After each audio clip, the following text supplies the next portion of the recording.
जो सर एक दौर आया था जब टीवी पर ना बहुत स्टैंड अप का एक एक लहर आई थी और बहुत पॉपुलर हो गए थे कॉमेडी शोज़। मुझे याद है हम लोग छोटे होते थे और टीवी पे देखते रहते थे एंड आपको बहुत देखा है और पसंद भी किया है बहुत ज़्यादा। तभी तो आज 20 साल हो गए। यस। 2005 में आया था, 20 साल हो गए। इस साल बड़े चमत्कार हुए, मतलब ये समझिए कि बॉम्बे में मुझे आए हुए 30 साल हो गए, शो वाह। को आए 20 साल हो गए, और मुझे दुनिया में आए 50 साल हो गए। क्या बात है। तो हर साल साल सुनील पाल पाल पाल बढ़ता रहा सुनील पाल। नाइस। तो 2005 में लाफ्टर चैलेंज आया था, लेकिन उसके पहले 1995 में मैं बॉम्बे आया था। अच्छा। आते ही मैंने चाय की दुकान पे नौकरी कर ली थी एज अ फटका बॉय। और तब मुझे पता नहीं था कि चाय बेचने वाले को हिंदुस्तान में बड़ी इज्जत मिलेगी आगे चल के, बहुत बड़े पोस्ट पे पहुंच सकता है चाय बेचने वाला। मैं डॉली चाय वाले के बारे में बोल रहा अच्छा हूँ। अच्छा। आप क्या समझे? मुझे मोदी जी लगा। अच्छा, मुझे लगा आप MBA चाय वाले के बारे में। नहीं नहीं नहीं नहीं, मुझे लगा हमारे प्रधानमंत्री जी की बात। प्रधानमंत्री जी मोदी जी। मैं उनके लिए भी बड़ा फील करता हूँ कि चलो हमारे प्रोफेशन के हैं, वो भी चाय बेचते थे और मैं भी चाय बेचता हूँ, हमारे लाइन का आदमी आगे बढ़ा है। अच्छा है। तो उस वक्त वहाँ पे तो चाय की दुकान पर नौकरी करने से सोनल फ़ायदा मुझे बहुत हुआ। जितने जो ग्राहक आते थे, सिंधी, मराठी, गुजराती, टपोरी, जो भी हर टाइप का बंदा आता था, तो वो मेरा गुरु हो जाता था। वहाँ पे चाय पीता तो मुझसे बात कर रहा है, कोई टपोरी अगर बात कर रहा था उसका स्टाइल, या कोई सिंधी बात कर रहा है, कोई बंगाली बात कर रहा है, हाँ। तो सब अपने अपने अंदाज में चाय मांगते थे। एक बंगाली मुझे एक बेकार दूध का चाय दो, एक बेकार दूध का। बोला यार बेकार दूध का चाय तो कल बनाया था हमने, इसको कैसे पता?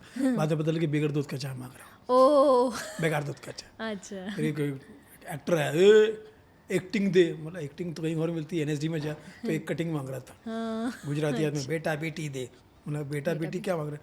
मुझे बेटा बोल रहा है, बेटी मतलब 2 चाय मांग रहा है। एक शराबी है, भाई 90 दे, क्या? अरे 90 दे। मुझे लगा कि शराब मांग रहा है। तो अलग अलग कैटेगरी के लोग वहाँ पर आते थे और अपने अपने स्टाइल में शराब चाय मांगते थे। तो वो मेरे सब गुरु साबित हुए, और वो जो चाय की दुकान है मेरे लिए, मेरा NSD वो है। हाँ। पर सर आप बहुत कॉमेडी करते हो, सबको हंसाते हो, नॉर्मल भी बात कर रहे होते हो तो भी सबको हंसाते हो, लेकिन एज अ हस्बैंड कैसे हो? सच्ची सच्ची बता एज ए दो। हस्बैंड देखिए, मेरी पत्नी जो है पहले टीचर थी, अब हाँ। लॉयर है। मतलब। देखिए मेरे आने के बाद उसने सिखाना बंद कर दिया और वकालत शुरू कर दी। सोचिए कितने केस करना चाहती मेरे ऊपर, कि उसको समझ में गया गाउन केस आ गया मेरे पास में। तो एज ए हस्बैंड जो है, अभी हमारी शादी को तो मेरे ख्याल से 20 साल के आसपास हो ही जाए, 19-20 साल तो हो जाएंगे। लाफ्टर को 20 साल हो गए, तो मेरी शादी 1 साल बाद हुआ तो 19 साल हो गए। अब 19 साल के बाद में वो मुझे कभी कभी एज ए टीचर सिखाती है, और मेरा पूरा काम जो लीगल, जो भी आपको तो पता है, अब लाइन में कितना लीगल आ गया सब। हाँ हाँ हाँ बिल्कुल। 15 वर्ष पहले कितना था, कितना अच्छा था, उसमें इलीगल था। अब लीगल आ गया, तो उसमें मेरी वाइफ जो सब संभाल लेती है, बैंकिंग वैंकिंग। वो सब छोड़ो सर, लेकिन मुझे ये जानना है, जब झगड़ा होता है या तो जब शुरू में होता वो होगा, जीतती है। वो जीतती है। झगड़े में मैं समझता हूँ कि हमारे पास एक ही मती है, वो श्रीमती है। हमारे पास एक ही भाग्य है, वो सौभाग्यवती है। तो कोई मुकाबला नहीं है। हमारे पास तो नेटवर्क है, उसके पास वाईफाई, वो वाईफाई वो मिसेस कॉल है, वो मिस कॉल नहीं, वो मिसेस कॉल है। तो उनके पास, महिलाओं के पास तर्क वितर्क बहुत होते हैं, और उनके उनसे आप नहीं जीत सकते। तो मैं तो शुरू में ही समझ जाता हूँ कि अगर ये झगड़ा शुरू हुआ है तो ये कहीं ना कहीं, अगर उन्होंने कहा कि मेरा भाई, जो उनका राजपाल यादव जैसा भाई, अगर ऋतिक रोशन दिखता है, उन्होंने बोला, तो मैं हाँ बोल देता हूँ पहले ही झटके में, अच्छा। यस तुम्हारा भाई ऋतिक रोशन दिखता है। क्योंकि आप 2 घंटा बहस करोगे, उसके बाद हाँ आप करने के बाद फिर एक्सेप्ट करोगे, तो उससे अच्छा अभी कर लो। तो कोई भी जो भी देख रहा है, तो भैया अगर आपकी पत्नी का भाई राजपाल यादव भी दिखता हो, हालांकि राजपाल यादव इज हैंडसम है, यस। मेरे गुरु हैं, उस्ताद है, लेकिन अगर ऋतिक रोशन बोल दिया राजपाल यादव जैसे दिखने वाले भाई को, तो आप हाँ बोल दीजिएगा। इससे क्या होगा, शुरू में जीत आपकी हो जाएगी। आप अपने आप को सेटिस्फाई कर सकते हो कि मैं जीत गया, मैंने इस मुकाबले को बढ़ने नहीं दिया, यही आपकी जीत है। हाँ। तो मतलब बाकी कॉमेडियंस जो होते हैं, घर पे पत्नी की बातों को ऑब्जर्व करते हैं, और उनकी बात पे कभी कभी वो ऐसा पंच दे देती है कि जैसे अब खाने के लिए अगर रात को फ़ोन करती है, सुनो जी खा कर आओगे, आकर खाओगे, तो आदमी टेंशन में आ जाता था कि क्योंकि वो जो टीवी पे जो फोड़ फोड़ और इस टाइप के जो प्रोग्राम आते हैं ना, वो जो महिलाएं खाना बनाना सिखाती है, आई एम श्योर वो एक बार सिखाने के बाद खुद भी नहीं सिखा पाएगी, खुद भी उसको याद नहीं कि मैंने क्या बनाया। तो वो जब खाना बनता है तो पत्नियां जब प्यार से बनाती है बेचारी, नया डिश बनाया, तो मैंने कहा इतना नया डिश बनाया, पहले कुत्ते पे ट्राई कर ले। बोले कुत्ता अगर मर गया तो मैंने कहा मैं, बोले GOD गॉड है आप, वो DOG डॉग है, उल्टा सीधा।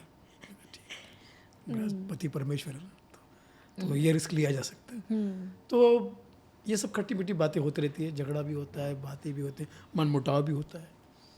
तो आप मनाते होंगे?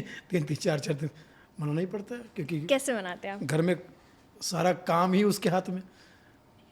फिर मुझे मैसेज करना पड़ता कि आज वो तुमने उस दिन जो सब्ज़ी बनाई थी बड़ी अच्छी थी, वही आज बना देना, बहुत अच्छी सब्ज़ी लग बनी।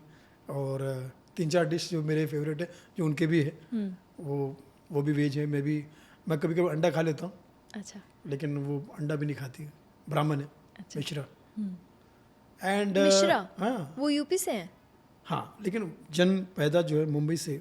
आप महाराष्ट्रियन हैं? लेकिन मुझसे अच्छी मराठी वो बोलती है। अच्छा।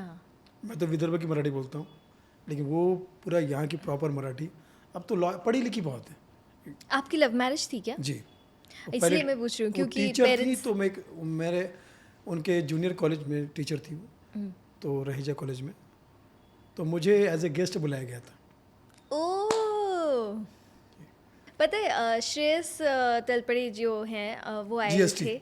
हैं? ग्रेट श्रेयस तलपड़े। GST में कुछ GST कहता हूँ। अच्छा, तो श्रेयस जी आए थे। अपना सपना मनी।